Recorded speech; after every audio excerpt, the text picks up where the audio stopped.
देखिए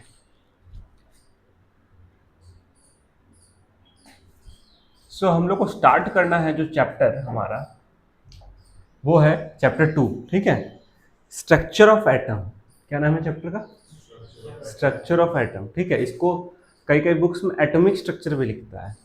बहुत कोई डिफरेंस नहीं है, एक ही चीज है, स्ट्रक्चर ऑफ एटम या एटॉमिक स्ट्रक्चर। तो इस चैप्टर के अंदर सबसे पहले हम लोग को जानना है कि भाई एटम क्या है, ठीक है। फिर एटम के बारे में हम लोग को समझना है कि एटम के अंदर क्या है। स्ट्रक्चर मतलब क्या होता है? आकार, है ना। उसके अंदर क्या है, कैसे है।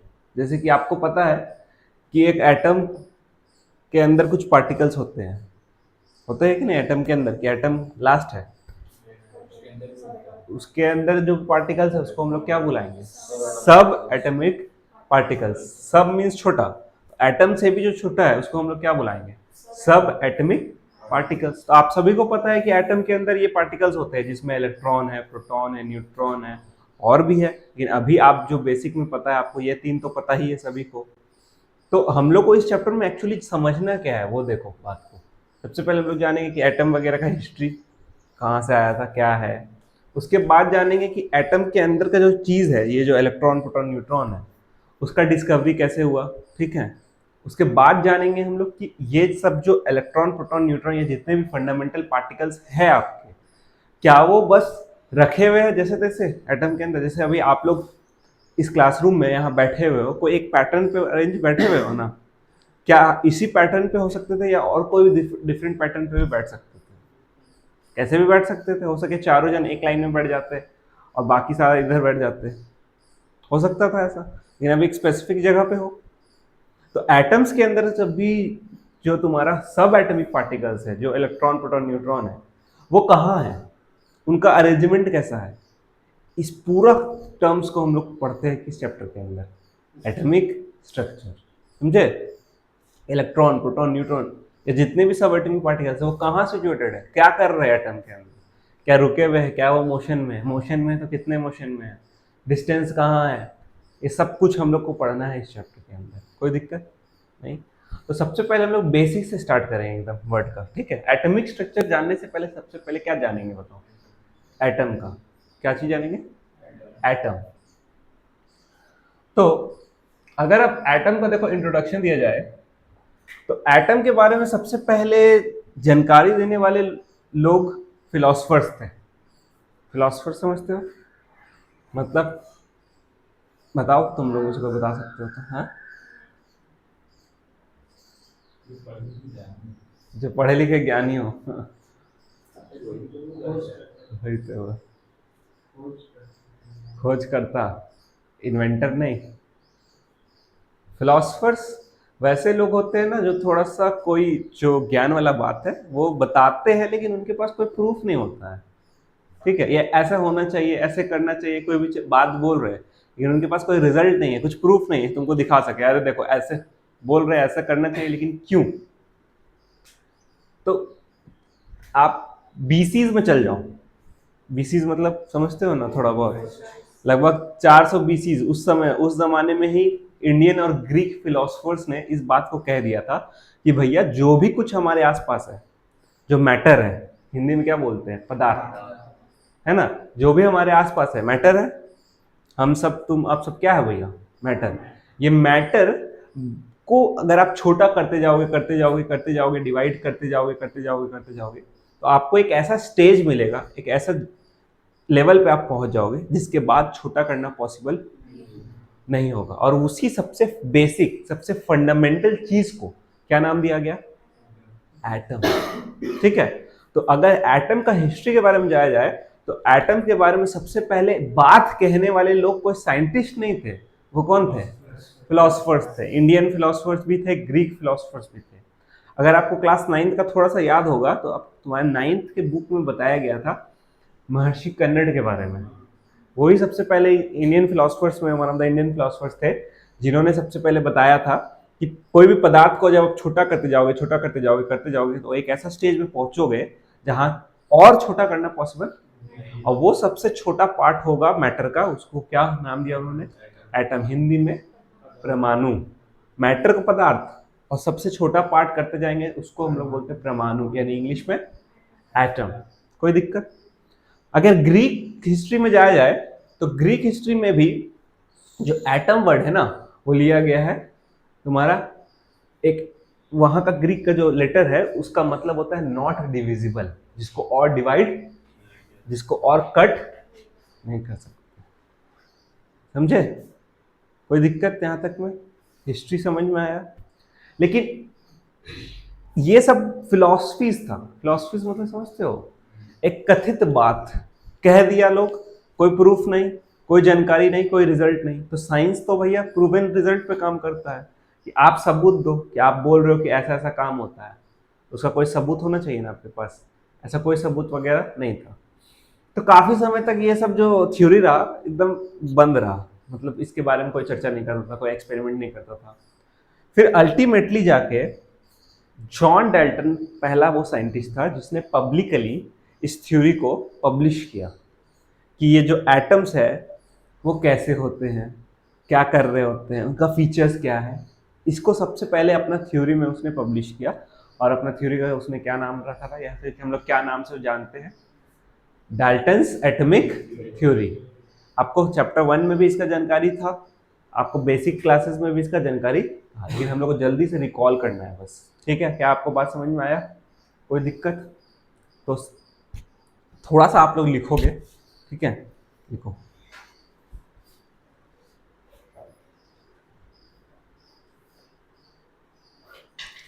पहले वहां पे हेडिंग डालोगे आप लोग, history of atom.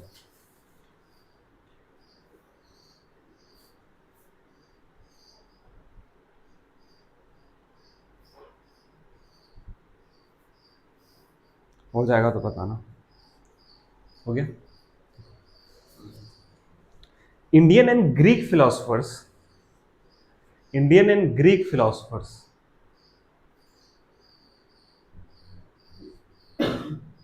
in 400 BC, in 400 BC stated that, stated मतलब कहा था, ठीक है? stated that matter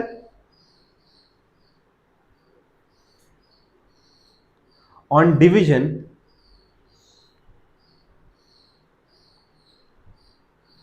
gives a fundamental particle, gives a fundamental particle which cannot be further divided, which cannot be further divided.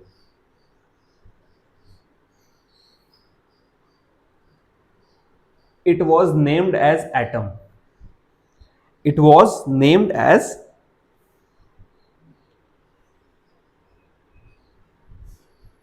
ठीक है? बड़ा सा paragraph में तुम लोग लिख दिए साथ साथ में, ठीक है? अब लाइन छोड़ो, लाइन छोड़ के एक स्टार पॉइंट करके या फिर अपना कोई भी बुलेट पॉइंट करके लिखो। The word atom is derived from the Greek word, the word atom is derived from a Greek word, from the Greek word atomio, atomio. कैसा भैया? कौन सा भैया वर्ड से?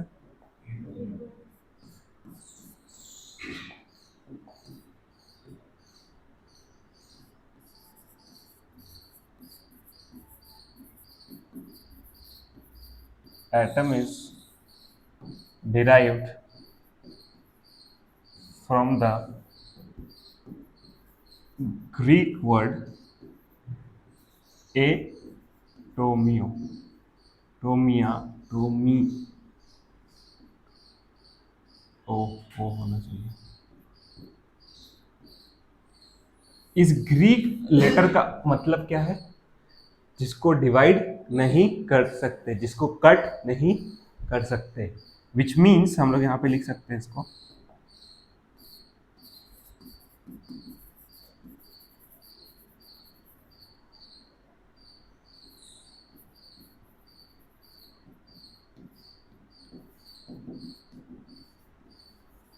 can't be divided, क्या नहीं कर सकते भैया? डिवाइड नहीं कर सकते का मतलब अलग स्पेस।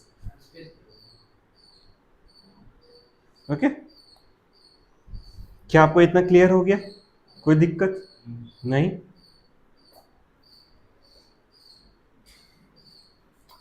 तो हम बताएं कि ये वाला जो थ्योरी है ये बस कथित बात था। तो जब तक कोई प्रूफ नहीं, कोई रिजल्ट नहीं, इस पे कोई बात नहीं कर रहा था, कोई एक्सपेरिमेंट वगैरह कुछ नहीं था, तो काफी समय तक ये थ्योरी डॉर्मेंट रहा। डॉर्मेंट मतलब कि जिस पे कुछ काम वगैरह नहीं हो रहा है। तो सबसे पहली बात, पब्लिकली साइंटिस्ट थे जॉन डाल्टन, जिन्होंने पब्लिकली अपना जो पब्लिश किया इस पे theory, John Dalton's atomic theory. तो उसका मेन पॉइंट्स क्या था, उस थ्योरी में क्या क्या एटम के बारे में बताया गया था, ये हम लोग को जानना है। कोई दिक्कत? तो उसको जानने से पहले जरा हम लोग एक बार इस चैप्टर में जो हम लोग को टॉपिक्स पढ़ना है उसको कवर कर लेते हैं, ठीक है? जो जो टॉपिक्स हम लोग को पढ़ना है वो हम लोग ध्यान लेते हैं।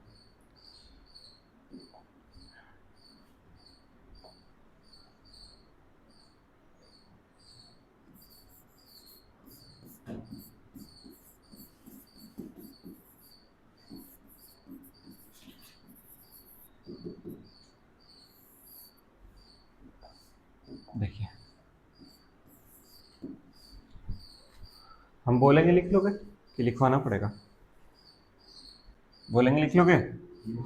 ठीक है, लिखो। सबसे पहले हम लोग को जानना है डाल्टन्स एटॉमिक थ्योरी, ठीक है?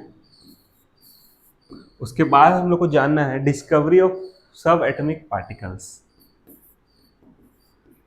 जितने भी एटम से अंदर छोटे पार्टिकल्स होते हैं उसके बारे में, डिस्कवरी ऑफ सब एटॉमिक पार्टिकल्स, ठीक है? सब एटॉमिक पार्टिकल्स में तो बहुत सारे पार्टिकल्स होते हैं, लेकिन आपको स्पेसिफिकली जानना है किनके बारे में? तीन, इलेक्ट्रॉन, प्रोटॉन और न्यूट्रॉन, ठीक है? कोई दिक्कत? ठीक। जब हम लोग ये तीनों चीज खोज लेंगे, मतलब हम लोग तो नहीं खोजे हैं उसको जो खोजा है वही, फिर उसके बाद जानेंगे कि ये सब ऐसे ही है रखे हुए एक ही जगह पे एटम के अंदर, कि कहीं एटम में स्पेसिफिक जगहों में है, तो अरेंजमेंट कैसा है इनका। आप जितने भी बच्चे हो, अगर हम बोलेंगे आप सभी बच्चे बच्चे क्लास में, तो बच्चे क्लास में सब एक ही जगह है कि यहाँ पे भी अलग अलग जगह में बैठा हुआ है, या जैसा भी बैठा हुआ है उसको हम एक स्पेसिफिक, अभी आपका है ना स्ट्रक्चर, भाई इस तरह का स्ट्रक्चर में बैठे हुए हो आप, हो सके सब एक ही बेंच में बैठ सकते थे, सीधा लाइन में स्क्वायर में बैठ सकते थे, कैसे भी बैठ सकते थे, रेक्टेंगल में बैठ सकते थे, ट्राइंगल में बैठ सकते थे, अभी पेंटागन में बैठे हुए हो, ठीक है, स्ट्रक्चर में। तो इसी तरह से हम लोग को जानना है ये अरेंजमेंट कैसा होता है।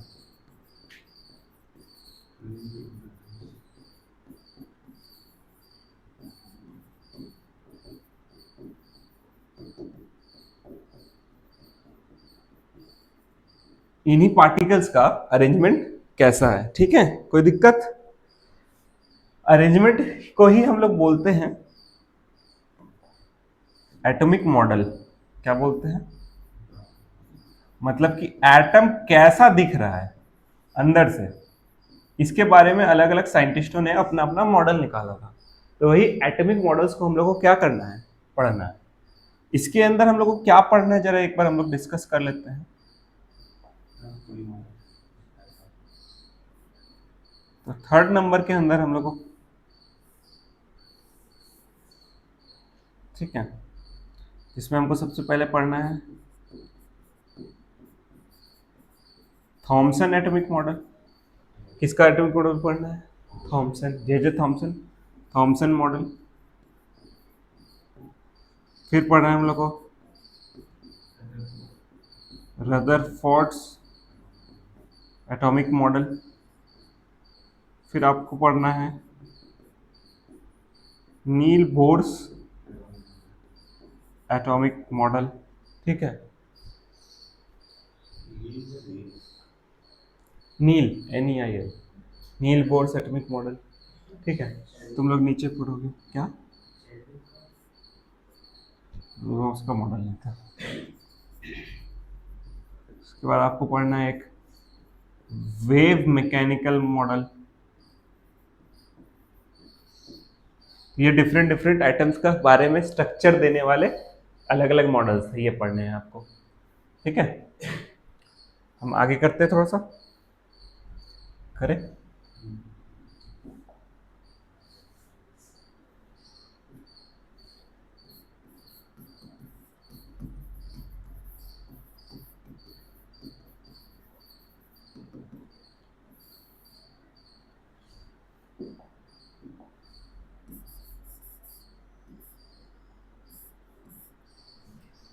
चलिए देखिए और क्या पढ़ना है आपको। ये तो थर्ड के ही अंदर था सारा, थर्ड में ही ये सारा अलग अलग मॉडल्स था। ठीक है, अब आपको पढ़ना है तुम्हारा इसके अंदर डुअल नेचर ऑफ लाइट।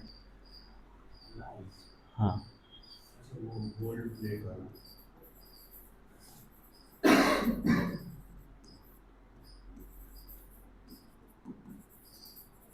देखो थर्ड नंबर तक ही जो भी आपको पढ़ना था इस टॉपिक के अंदर वो आपका पुराने क्लास तक से मिलेगा, इसके आगे कुछ नहीं मिलेगा, सारा कुछ नया है। उसके बाद आपको पढ़ना है, लिखते हुए चलो साथ साथ में, ठीक है, photo electric effect.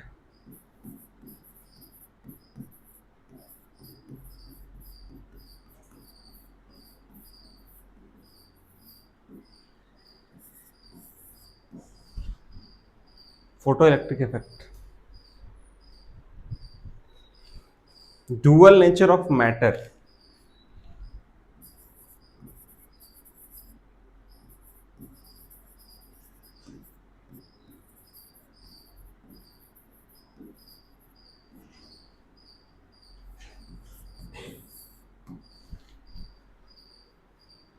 Heisenberg uncertainty principle,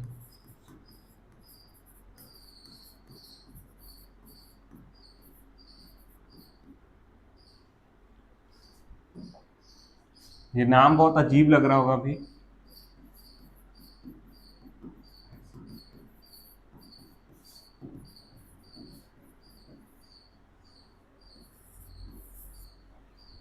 ठीक है, नाम से कोई दिक्कत नहीं है, नाम लिख सकते हो। और लास्ट आपको पढ़ना है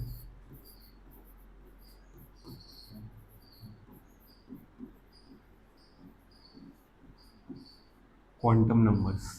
इसी के बाद क्वांटम नंबर्स में ही आ जाता है वेव मैकेनिकल मॉडल, उसको हम लोग वहाँ लिख दिए हैं, कोई दिक्कत नहीं है, एक ही जगह पे पढ़ेंगे उसको लास्ट में। ठीक है, ये सारा आपका सब टॉपिक्स था चैप्टर के अंदर।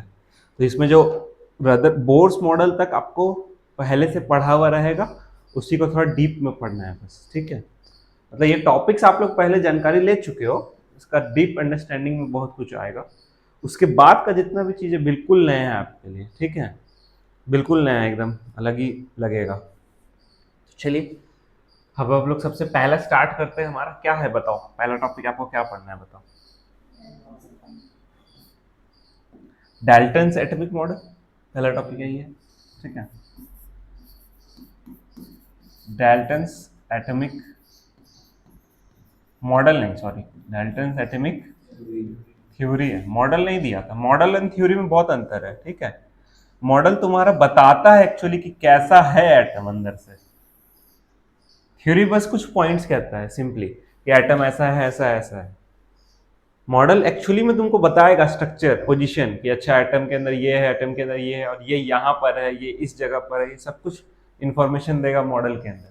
जब आप एग्जीबिशन वगैरह में मॉडल बनाते हो दिखाते हो ना, ये नहीं कि चार्ट पेपर में लिख के बस दे दिए, उसको एक्चुअली रिप्रेजेंट कर रहे हो, बना के एक्चुअली में स्ट्रक्चर दिखा रहे हो। तो सेम है यहाँ पे भी।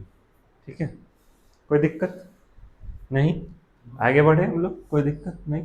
देखो ये क्लास में आपको पहले ही से पढ़ा हुआ है ना, पहले से पढ़ा हुआ है कि नहीं है सब, डाल्टन का एटॉमिक थ्योरी बचपन क्लास में, बचपन मतलब नाइन्थ क्लास में। ठीक है, बचपन मतलब वैसा वाला बचपन नहीं है यहाँ पे। तो अगर आप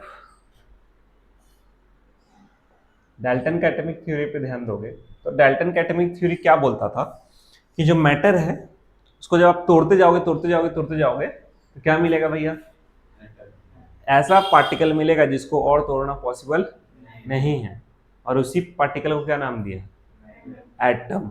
मैटर नहीं, मैटर तो कुछ भी है जो आपके आसपास है, सब कुछ क्या है, सॉलिड लिक्विड गैस, हम हवा पानी बिजली सब कुछ मैटर है आपका, ठीक है।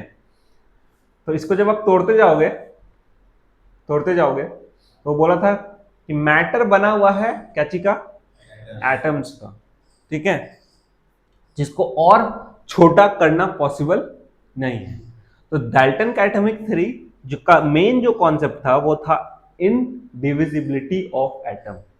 डाल्टन एटॉमिक थ्योरी किस मेन थ्योरी पे काम कर रहा था कि एटम्स को डिवाइड हम लोग नहीं कर सकते, उसका सबसे बड़ा वो पॉइंट था, ध्यान रखना, ठीक है।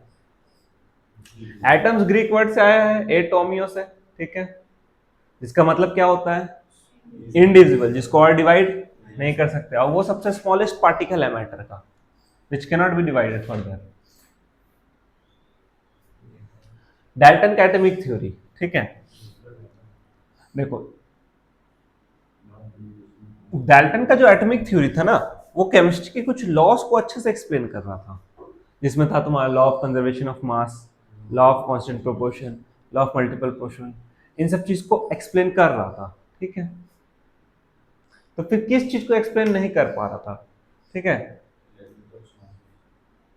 देखो आप लोग क्लास 9th में बेसिक पढ़े होंगे कि आइसोटोप्स और आइसोबार्स कुछ कुछ होता है, थोड़ा बहुत आइडिया है आपको, ठीक है ऑलरेडी। डाल्टन का एटॉमिक थ्योरी जो मेन पोस्टुलेट कहता था, सबसे पहले तो वो कहा कि atom is made up of indivisible particles, sorry matter is made up of indivisible particles known as atoms. उसके बाद बोला कि जितने भी एक ही तरह के सब्सटेंस के एटम्स होंगे वो आपस में बिल्कुल क्या होंगे, सिमिलर। जैसे अगर ऑक्सीजन का जितना एटम है वो सारा एटम्स आपस में रूप रंग साइज मास सब चीज में क्या होगा, सेम। और ऑक्सीजन का एटम और किसी और एलिमेंट का एटम हर चीज में आपस में क्या होगा, डिफरेंट। पहला पॉइंट क्या बोला, मैटर क्या चीज का बना हुआ है, एटम्स का, जिसको और फर्दर डिवाइड नहीं कर सकते। सेकेंड पॉइंट क्या बोला कि एक ही एलिमेंट का जितना एटम्स है वो सारा आपस में हर रिस्पेक्ट में क्या है, मास चार्ज साइज शेप सब चीज में, प्रॉपर्टीज से लेके सब चीज में। और अलग अलग एलिमेंट्स का एटम हर चीज में क्या है, डिफरेंट। ये सब पॉइंट्स बोला, ठीक है। लेकिन अगर आप ध्यान से समझोगे तो क्या बताओ आप मेरे को कि कैल्शियम का एटम और आर्गन का एटम का क्या कुछ सेम है इनके बीच में, कैल्शियम का एटम और आर्गन का एटम दो अलग अलग एलिमेंट्स के एटम है, तो डाल्टन के हिसाब से इन दोनों के बीच में कुछ सेम नहीं होना चाहिए। कैल्शियम का एटम किससे मैच करेगा, कैल्शियम का एटम से ही। ऑक्सीजन का एटम किससे सारा मैच करेगा, ऑक्सीजन से ही। तो आप सोच के बताओ कि क्या कोई आर्गन का एटम और कोई कैल्शियम के एटम के बीच में कुछ कॉमननेस है, कुछ सेम है, क्या सेम है दोनों में, दोनों का मास नंबर सेम है, दोनों का मास नंबर होता है 40, है ना। तो ये तो डाल्टन का भैया थ्योरी के हिसाब से वैलिड नहीं होता है, क्या समझे कि नहीं समझे, क्लियर है। तो बहुत सारा ऐसा पॉइंट्स था जो डाल्टन का थ्योरी, जहां पे स्टार्टिंग में तो पता चल रहा था कि बहुत सही है, फिर बाद में जैसे जैसे डिस्कवरी होते गया वैसे बहुत सारा पोस्टुलेट उसका क्या भैया साबित हो गया। जैसे सबसे पहला ही पोस्टुलेट गलत हो गया, वो बोला था, क्या बोला कि मैटर एटम से बना हुआ है जिसको डिवाइड, क्या ये पोस्टुलेट सही है कि गलत है, गलत है। जैसे ही सब एटॉमिक पार्टिकल्स का खोज होने लगा, सब एटॉमिक पार्टिकल्स मतलब electron proton neutron meson positron सारा जितना भी पार्टिकल्स था उसका खोज होने लगा, तो ये सारा चीज क्या हो गया, गलत हो गया। क्या आपको समझ में आया, क्या हम लोग पोस्टुलेट्स लिखना स्टार्ट करें, चलिए स्टार्ट करते हैं। क्या, which cannot be further divided according to John Dalton, ठीक है। उस समय तो भैया ये उसके हिसाब से रेलिवेंट था ना, हाँ। अभी अगर आपको एटम को पढ़ना है तो आप बोल सकते हैं smallest particle of matter which has independent existence. जैसे इलेक्ट्रॉन प्रोटॉन न्यूट्रॉन अकेले नहीं ना पाया जा सकता है, वो जब भी पाया जाएगा किसके अंदर पाया जाएगा, एटम के अंदर। ऐसे में इलेक्ट्रॉन को ऐसे घुमा के फिर, ठीक है। चलिए लिखिए, सबसे पहले हम लोग स्टार्ट करते हैं।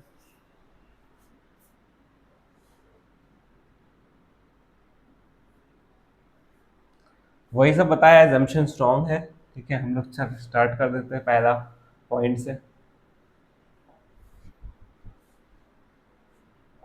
लिखो।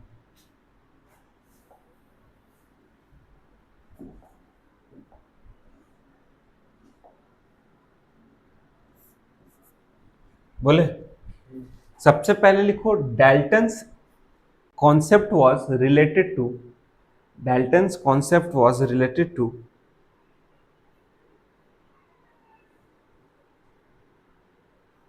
concept was related to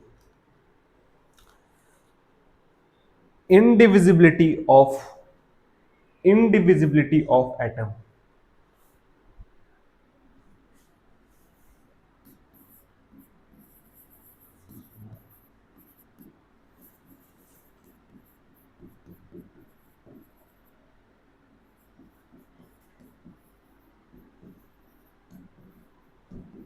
इसका मतलब समझ में आया आपको?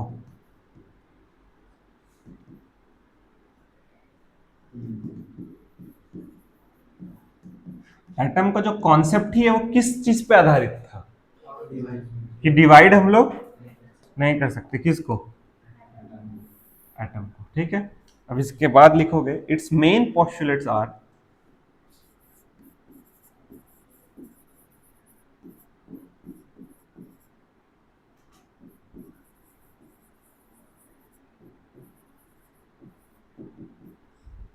इट्स मेन पोस्टुलेट्स आर, ठीक है।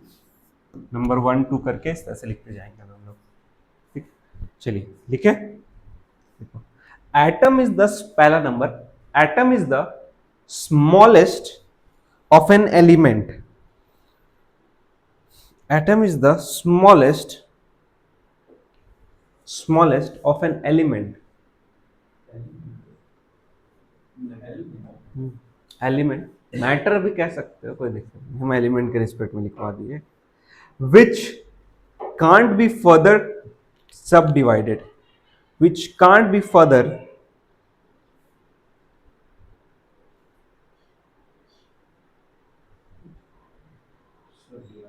सब divided,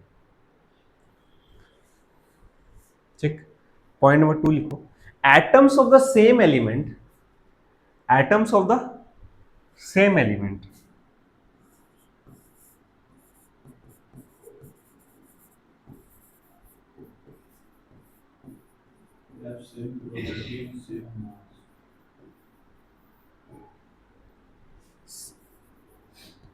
are similar in all aspects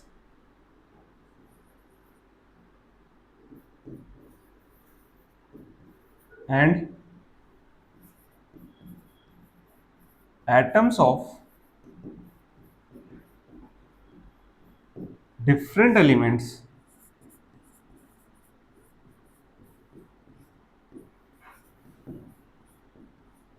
differ in all aspects। अगर सेम एलिमेंट के एटम्स होंगे तो वो हर रिस्पेक्ट से सेम होंगे, और अलग अलग एलिमेंट के एटम होंगे तो वो हर रिस्पेक्ट से क्या होंगे भैया, डिफरेंट होंगे, हर चीज में, मास में, कलर में, साइज में, सब चीज में, हर तरह से डिफरेंट होंगे। कोई दिक्कत, ठीक। थर्ड पॉइंट है डाल्टन एटॉमिक थ्योरी का, जब भी, अच्छा लिख लो पहले, तब तक हम इसको कवर कर लेते हैं। हाँ गलत है, ठीक है। आपके मन में ये क्वेश्चन आ सकता है, सर ये गलत है तो फिर पढ़ क्यों रहे हैं, ठीक है। तो देखो थोड़ा सा क्या है ना, कि चीज कैसे आया है, कोई भी चीज आज जो एग्जिस्टेंस में है उसको समझने के लिए, उसका अंडरस्टैंडिंग लेने के लिए उसका पास्ट जानना तो जरूरी है ना। अगर हम पूछेंगे आज इंडिया में इतना वाइड कल्चर कैसे हो गया, पास्ट की वजह से। डिफरेंट डायनेस्टीज यहाँ रूल किया, डिफरेंट रिलीजियंस का, ये कारण है ना। इतना कल्चर कैसे है, इतना डिफरेंट संस्कृति वगैरह कैसे है, कैसे है? कोई आज थोड़ी ना बता देगा, कोई आज को देख के बता देगा भाई इंडिया तो फ्री है कंट्री। जब तक कोई इसका पास्ट नहीं पता होगा, कोई नया अभी बच्चा है जिसको इंडिया के पास्ट के बारे में नहीं पता, बोलेगा सर यहाँ पे, या फिर कोई अपना सवाल पूछेगा मम्मी पापा से कैसे इतना वेराइटीज है, कैसे कैसे जानेगा? उसको पास्ट बताना पड़ेगा ना कि देखो भाई दुनिया में कभी हिंदू रूलर्स भी था, कभी मुस्लिम रूलर्स भी था, कभी फॉरेनर्स लोग भी रहा, तब आज जाके ये जो हम लोग आज देख रहे हैं उसका ये रिजल्ट है, उसका रिजल्ट ये है। तो सिमिलर करता ही है ना भाई, केक काटते हैं, हमारा कल्चर थोड़ी ना है, ठीक है, समझे कि नहीं? शर्ट पैंट पहने हुए हम लोग सब, इस तरह का कल्चर हमारा थोड़ी ना है, अलग ही तरह का कल्चर है भैया। धोती कुर्ता का भी कल्चर है, कुर्ता पजामा भी है, बहुत कुछ है। चलिए थर्ड पॉस्टुलेट को हम लोग लिखते हैं। डाल्टन का जो थर्ड पॉस्टुलेट है वो कहता है कि जब भी अलग अलग एलिमेंट्स के एटम्स कंबाइन करेंगे, जैसे मान लो हाइड्रोजन और ऑक्सीजन को तुमको कंबाइन कराना है, क्या दोनों अलग अलग एलिमेंट्स हैं? वो होल नंबर में कंबाइन करेंगे, simple whole number.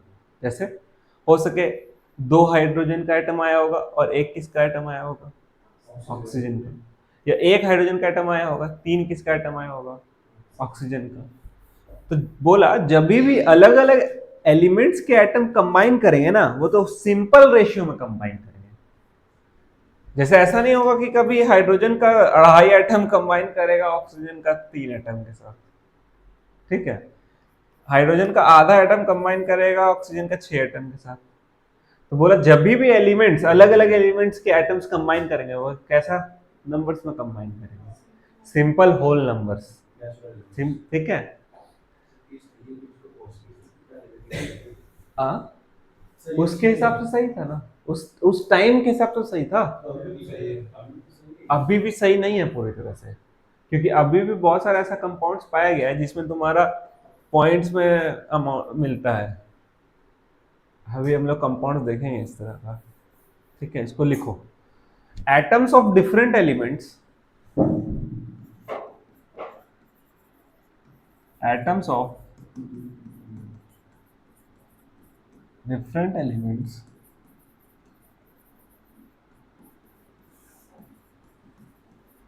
combine in simple ratio,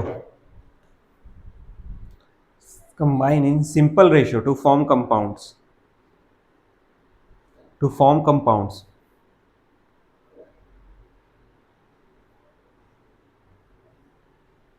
to form compounds।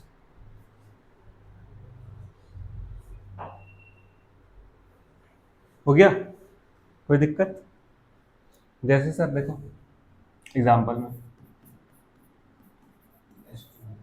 कोई भी ले सकते हो एग्जांपल, कुछ ऐसा नहीं है, H2O का भी ले सकते हो, ठीक है। बैलेंस कर सकते हो आप लोग, जरा सा इसको बैलेंस करो तो थोड़ा सा करो ना, तो हम तुम अपना कॉपी में लिखना है तुमको। हो गया, यहाँ पे 2 और यहाँ पे 2। अगर आप देखोगे ध्यान से तो मैग्नीशियम और ऑक्सीजन का कितना एटम्स कंबाइन कर रहा है आपस में, देखो तो 2, और ये भी 2 है ना। तो मतलब 1:1 का रेशियो में क्या हो रहा है, कंबाइन हो रहा है। तो उस समय के हिसाब से ये रेलिवेंट था, बिल्कुल सही था कि जब भी कोई दो अलग अलग एलिमेंट्स के एटम कंबाइन करेंगे तो कैसा रेशियो में कंबाइन करेंगे, सिंपल रेशियो में कंबाइन करेंगे, ठीक है, जो कट जाए, सिंपल पॉइंट वॉइंट फ्रैक्शन वगैरह ना आए, ऐसा कुछ नहीं हो, ठीक है, कोई दिक्कत नहीं। चलिए लास्ट,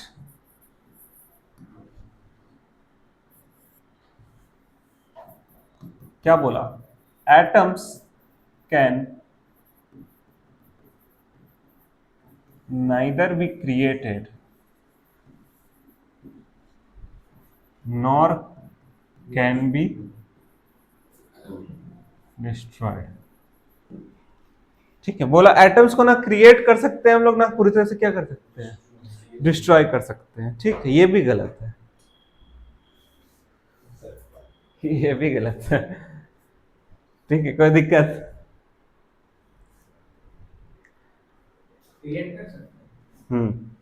आर्टिफिशियली रेडियो एक्टिविटी से। अब कैसे हम करके तो यहाँ नहीं दिखा सकते। रेडियो एक्टिविटी अभी तो नई टॉपिक समझ में आया है, आगे समझ में आ जाएगा। ठीक है, इतना इजी नहीं है बाबू समझना।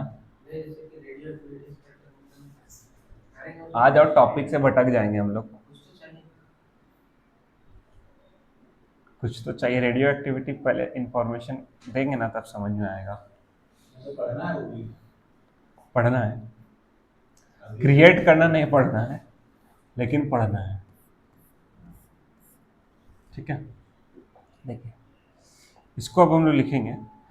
डाल्टन का जो एटॉमिक थ्योरी है वो उस समय जो कुछ लॉस थे केमिकल कॉम्बिनेशन को उसको एक्सप्लेन कर रहा था, जैसे law of constant proportion, law of conservation of मास। देखो तुम्हारा जो थ्योरी कहता है कि सिंपल रेशियो में कंबाइन कर रहा है, ठीक है, तो उसके हिसाब से देखो कांस्टेंट प्रोपोर्शन तो वही था ना।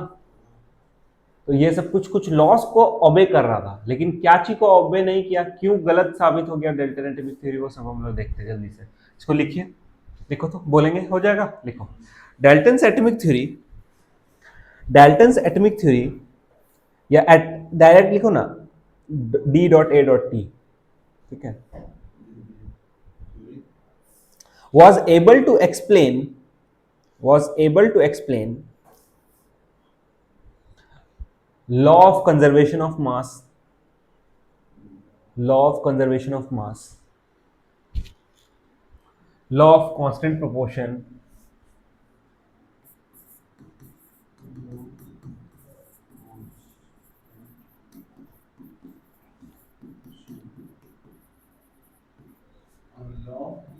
law of constant proportion, law of conservation of mass,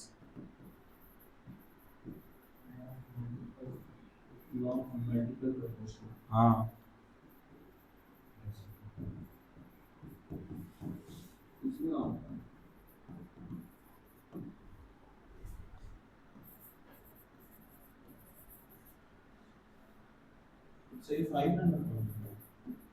नहीं जी, देखा नहीं यहाँ पे हम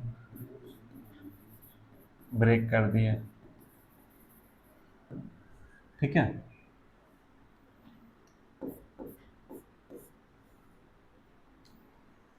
ये सब चीज को तो एक्सप्लेन कर दिया था, तो फिर एक्सप्लेन किसको नहीं कर पाया था, क्यों गलत हो गया था, डिसरिगार्ड क्यों हो गया था ये थ्योरी। ठीक है, इसको लिखना है, देखो मतलब हाँ, अरेंजमेंट नहीं बताया कुछ, वो बताया कि भाई ऐसा ऐसा ऐसा है, अंदर में क्या है नहीं है वो नहीं बताया।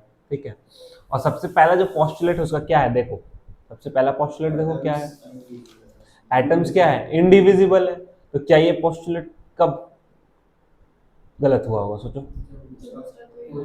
जब जैसे जैसे सब एटॉमिक पार्टिकल्स का खोज होता गया तो ये पोस्टुलेट क्या हो गया, गलत हो गया। ठीक है, तो हम लोग को डिसरिगार्ड वाला सारा थ्योरी पढ़ना है। लिखो, हाँ लिखो, the drawbacks of Dalton's theory, the drawbacks of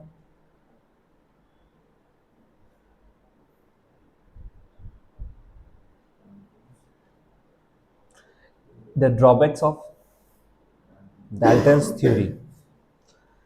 ठीक है, या कौन सा पोस्टुलेट्स भैया सारे गलत हो गए, क्यों हो गए। ठीक है,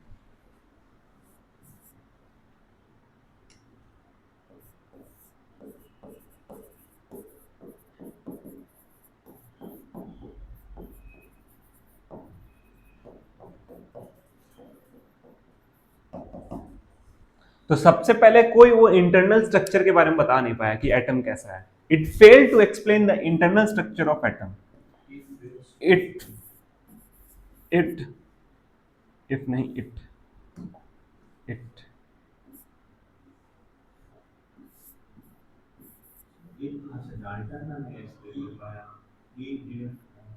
इट मतलब यहाँ थ्योरी के बारे में बात हो रहा है, दिस थ्योरी। हाँ, तुम ही के रिस्पेक्ट में लिख सकते हो।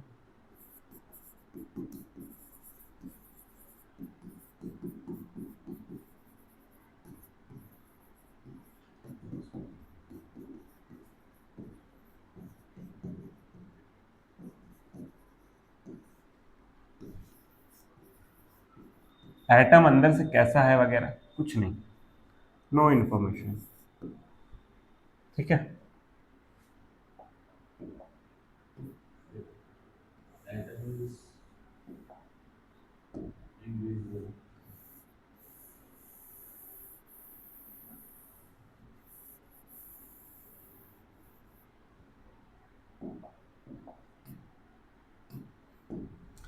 भैया ये भी थ्योरी तो गलत था कि एटम क्या है भैया तुम्हारा, इनडिविजिबल है, क्योंकि एटम जैसे ही भैया सब एटम पार्टिकल का खोज हुआ, थ्योरी क्या हो गया, गलत हो गया। लिखो, इसमें तुम लोग लिख लो,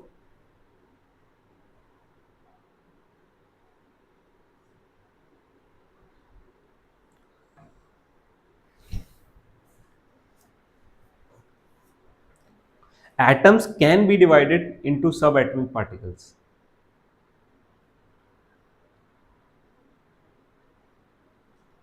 Atoms can be divided, can be, can't तो वो बोला था ना, तो हम लोग यहाँ पे लिखना है कि ड्रॉबैक है ना, तो उसको डिवाइड कर पा रहे हैं, एटम्स के नीचे भी अंदर भी कुछ है, इनटू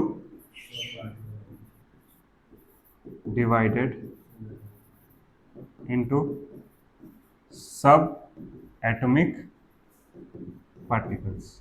ठीक है। अगला पोस्टुलेट क्या बोला था कि सेम एलिमेंट का सारा प्रॉपर्टीज क्या होगा, सेम होगा, और डिफरेंट एलिमेंट्स का प्रॉपर्टीज क्या होगा, डिफरेंट। तो ये बात भी गलत है। जैसे आइसोटोप्स, आइसोटोप्स है मतलब देखो कार्बन एलिमेंट का ही दो एटम है लेकिन दोनों का मास अलग है। ऑक्सीजन एटम का ही दो एलिमेंट है, ऑक्सीजन एलिमेंट का ही दो एटम है लेकिन दोनों का मास क्या है।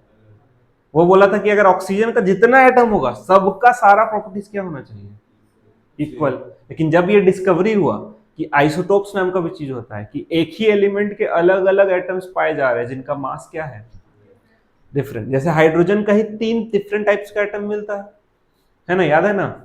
पहले को क्या बोलते थे, प्रोटियम, ड्यूट्रियम और ट्रिटियम।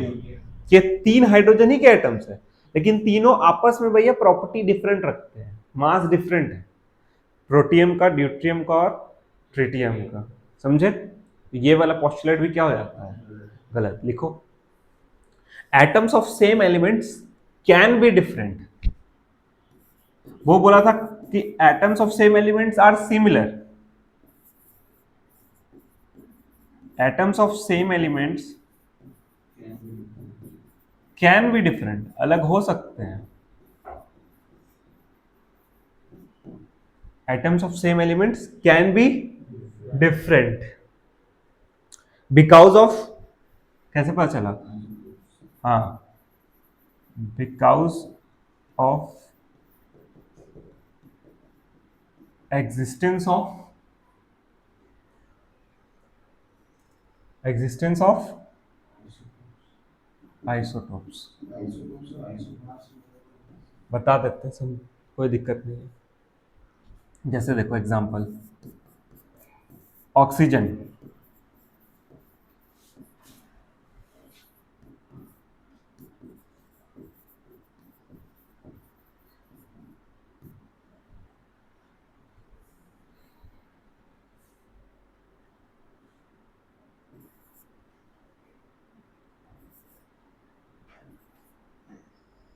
ऑक्सीजन का एटॉमिक नंबर पता है ना आप लोगों को, कितना होता है, 8 होता है। एटॉमिक नंबर के बारे में बेसिक चीज आइडिया है ना। एटॉमिक नंबर क्या रिप्रेजेंट करता है, प्रोटॉन्स को, कि एक एटम के अंदर कितना क्या है भैया अवेलेबल, प्रोटॉन अवेलेबल है, उसको रिप्रेजेंट करता है एटॉमिक नंबर। और उसको हम लोग सिंबल में नीचे रिप्रेजेंट करते हैं, ठीक है। और ऊपर में क्या चीज को रिप्रेजेंट करते हैं, मास नंबर को, ठीक है। तो इसका मास नंबर देखो, 16 मास नंबर का भी प्रेजेंट होता है, 17 का भी प्रेजेंट होता है, 18 का भी प्रेजेंट होता है। तो आइसोटोप्स मतलब वैसे एटम्स होते हैं जहां पर एलिमेंट तो सेम है, एलिमेंट सेम है तो एटॉमिक नंबर सेम होगा, लेकिन मास नंबर क्या होगा, डिफरेंट होगा। ठीक है, हाइड्रोजन है अगर जैसे, तो 3 तरह का एटम इसका भी है। देखो सबका नीचे वाला नंबर सेम है, नीचे वाला नंबर क्या बताता है, एटॉमिक नंबर। तो आइसोटोप्स क्या होते हैं, जिसके एटॉमिक नंबर सेम होते हैं लेकिन मास नंबर क्या होता है, डिफरेंट। एक बेसिक सा चीज है याद रखना, आइसोटोप्स एक ही एलिमेंट के होते हैं। अगर हाइड्रोजन है, हाइड्रोजन हाइड्रोजन ही रहेगा। आइसोबार्स अलग अलग एलिमेंट का होता है, एकदम सिंपल वे में याद रखने का ट्रिक। ठीक है, आइसोटोप्स मतलब सेम ही एलिमेंट में मिलेगा तुमको कभी भी, और आइसो बार में अलग अलग एलिमेंट। तो चौथा पोस्टुलेट जो गलत साबित हो गया वो लिखो, atoms of different elements, atoms of different elements can have same properties. Atoms of different element,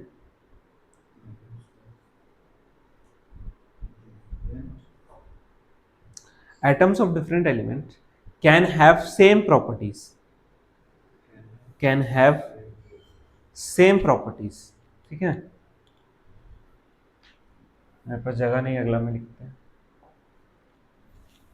due to existence of, लिख सकते हो, क्या लिखोगे बताओ, एटम्स ऑफ, क्या बताए हम, atoms of different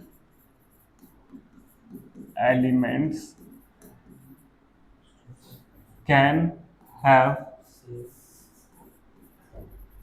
same properties. ठीक है, ड्यू टू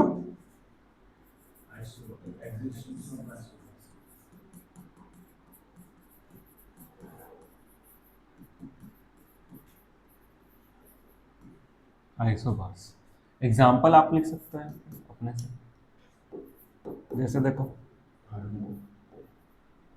कैल्शियम है, आर्गन है, ये दोनों अलग अलग एलिमेंट है, तो इसका एटम इसका एटम का प्रॉपर्टी हर चीज में क्या होना चाहिए था, डिफरेंट अकॉर्डिंग टू डेल्टा। लेकिन हमको पता है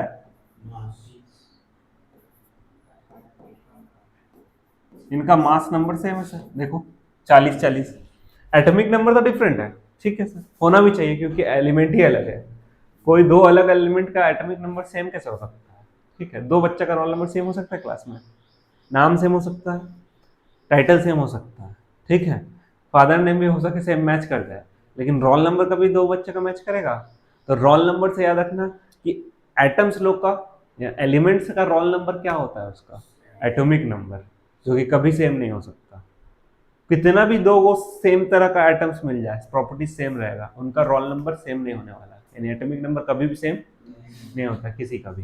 ठीक है, उसी का सेम हो सकता है जो सेम एटम का एलिमेंट हो, सेम एलिमेंट का एटम हो। जैसे दो ऑक्सीजन का ही एटम है, इसका सेम होगा, दो हाइड्रोजन का एटम है, इसका क्या होगा, सेम होगा। क्लियर है, चलो अगला लिखो, atoms can be created with the help of artificial radioactivity। Atoms can be created, atoms can be created with help of artificial radioactivity। ये भी पोस्टुलेट गलत हो गया, बोला था एटम्स को क्रिएट नहीं कर सकते, डिस्ट्रॉय नहीं कर सकते। एक और लिखो, existence of non-stoichiometric compounds,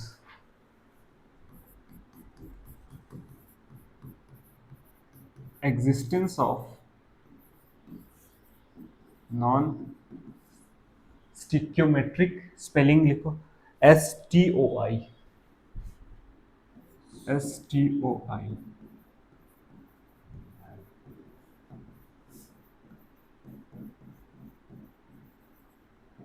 देखो ये थोड़ा सा नाम अलग लग रहा होगा, ठीक है, लेकिन कोई दिक्कत वाला चीज नहीं है। ये था वो कि एलिमेंट जब भी कंबाइन करेगा तो कैसे रेशियो में कंबाइन करेगा, सिंपल सिंपल रेशियो में, 2:1, 1:3, 5:6, जो भी सिंपल नंबर्स। लेकिन नॉन स्टोइकियोमेट्रिक मतलब है कि कहीं कहीं पे कोई कोई ऐसा कंपाउंड पाया जा रहा है जहां देखा जा रहा है एलिमेंट्स है 0 पॉइंट कुछ रेशियो में, मतलब एक का 0 पॉइंट कुछ है, दूसरे का कुछ और नंबर है, इस तरह से कंपाउंड पाया गया है। तो ये वाला थ्योरी भी क्या हो गया भैया, गलत हो गया। इस तरह से देखते देखते बेचारा डाल्टन का जो है वो सारा थ्योरी ही क्या हो गया तुम्हारा,